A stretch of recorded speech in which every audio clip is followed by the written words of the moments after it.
I suppose I've always felt bad for the last guy in this parable. He gets the worst of it and he had the least. And that hardly seems fair.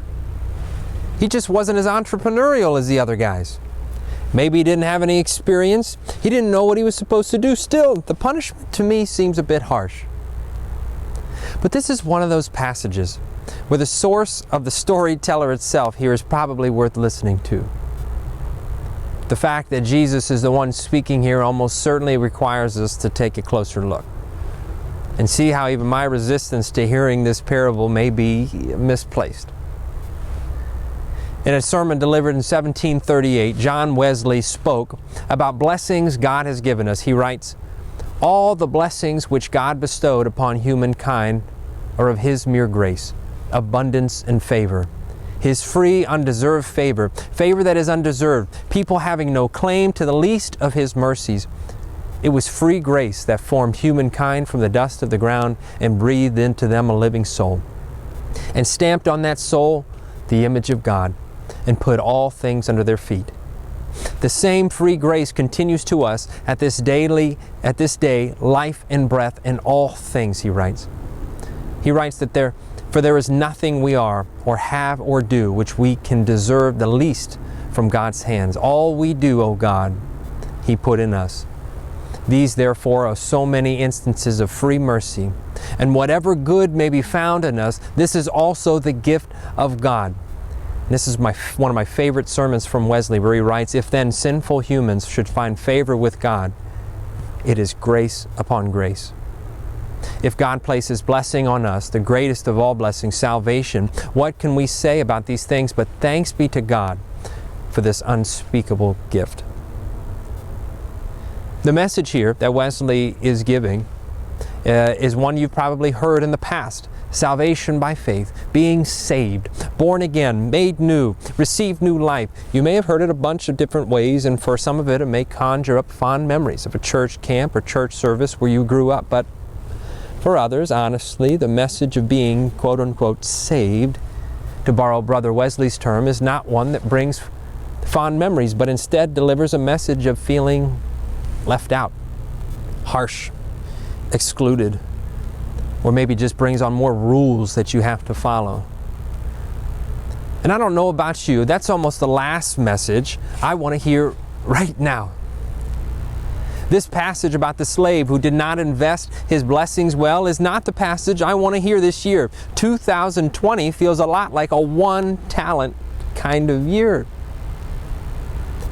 But I don't think that's the point of the question or the point of what Jesus is raising here. A while back, I had a family member who was admitted to the hospital for spots that were identified on his brain that were cancerous. He'd been dealing with lung cancer before, and my mom had been taking him back and forth to his doctor's appointments. And I don't need to get into the whole thing, but to put it plainly, he grew up rough. My mom told him at one point that she was praying for him. "Some good that does, who cares?" he said. And he went on, holding on to bitterness and resentment and in that moment, and who could blame him? Where was the grace to be found in such a bleak situation? Maybe he had a point. Fred Craddock tells a similar story about his childhood. He tells about his mother who would bring them to church every Sunday, but his father never went. And when his father was diagnosed with a terminal illness, back then you did what any small town woman in the hills of Kentucky would do. You called the preacher.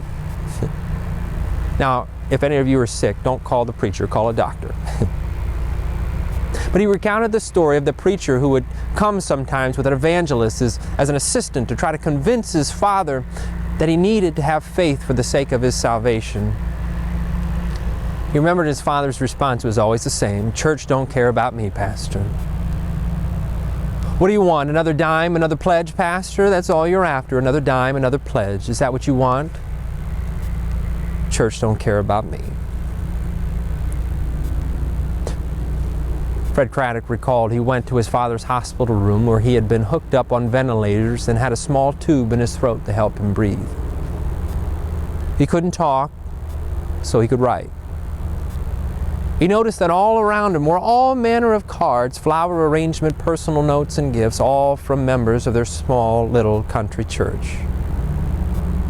Fred says his dad grabbed an empty tissue box, and on it he wrote, with bated and labored breath, "Tell my story." He asked his dad, "What story?" And his dad wrote back, "I was wrong."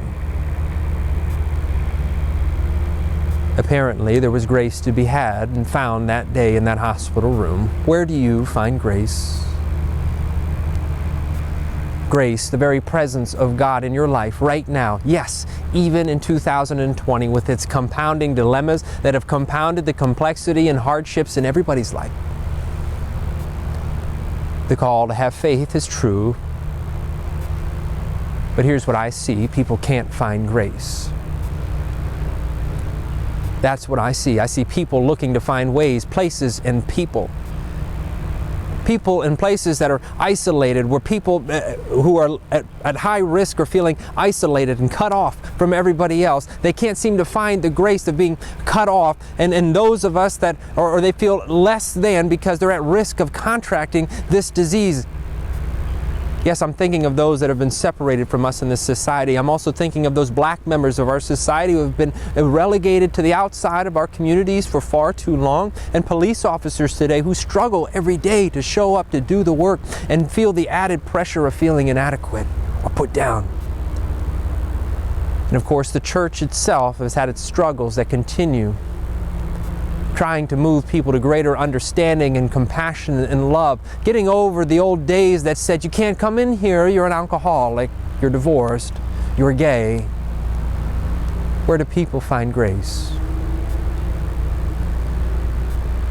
I know sometimes in life it's harder at times than others, and we hear the scripture passages about the master and the return to find an untrustworthy slave, and we ask, where's the grace here?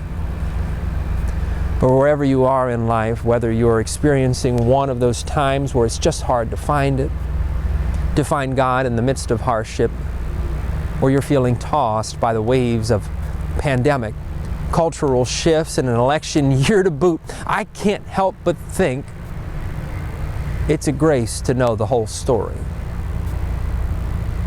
The story of a baby born from nothing, escaped persecution from a government that said he was not welcome, to be raised in a house of grace where he was nurtured by his mother, raised into a man where he would walk the streets finding people that needed grace.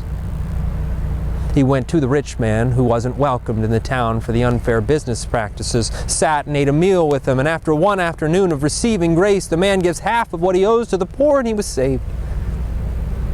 It helps to know the story of a woman who wasn't accepted by society because of being sick for 12 years. She reached for grace and found it in this man's acceptance, and she was saved. It helps, I think, to know the story of a young man who took all the money his family had worked hard to provide for him. He gambled it away, too afraid to return to the source of grace, and hides himself in pity and despair, only to realize he is capable of being loved, returns home to the love of his family, received grace, and was saved. It helps to know the story of a prostitute, in those days likely forced into sexual slavery. She looked for grace and found only men's selfish ambition. Having nothing to give, she gave a small act of love to a man named Jesus, where she was hoping to find grace, only to have her hope met, and she was saved. It helps to know the story of the man who said it's not enough, that it is enough. It should not be that you should go unloved, and they removed his crown and replaced it with thorns. They took his clothes and cast lots. He gave his life for the gift of grace. But it didn't end there. He sent a people to continue this mission of grace. He sent them, gave them everything he had, to people being agents of grace, to bring hope to the hopeless, healing to those who need healed, reconciliation where there is division, and grace to all people, despite your race, religion, sexual orientation, political affiliation, socioeconomic status. None of that matters. God is not partial. Everyone is fully loved. Everyone has divine worth, not as a measure of what you do, but simply because of who you are.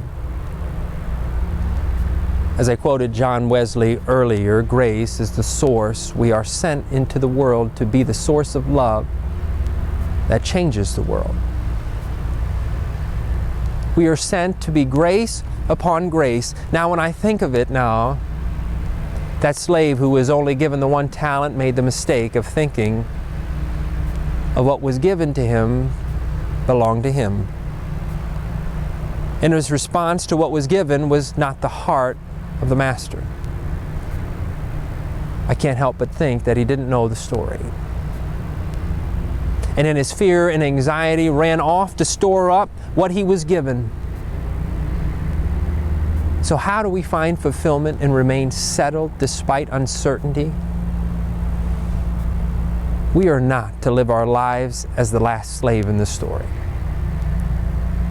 That regardless if it's a 10-talent kind of year or a 1-talent kind of day, we don't live our lives and hold our blessings, time, talent, and our resources with closed fists.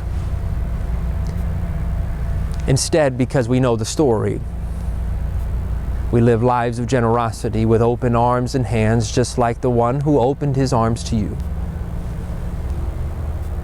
Friends, what are you holding on to that you just need to let go of? That you can place in the very hands of the Master? Where are you feeling unfulfilled in this life because you know God has given you more to be able to serve the world He created? Where is the grace in your life today? Because if I know the story as well as you do, I bet it's more than enough to give back, to invest into this world. And for what you can, hear the words of the Master, "Well done, good and trustworthy servant." May it be so.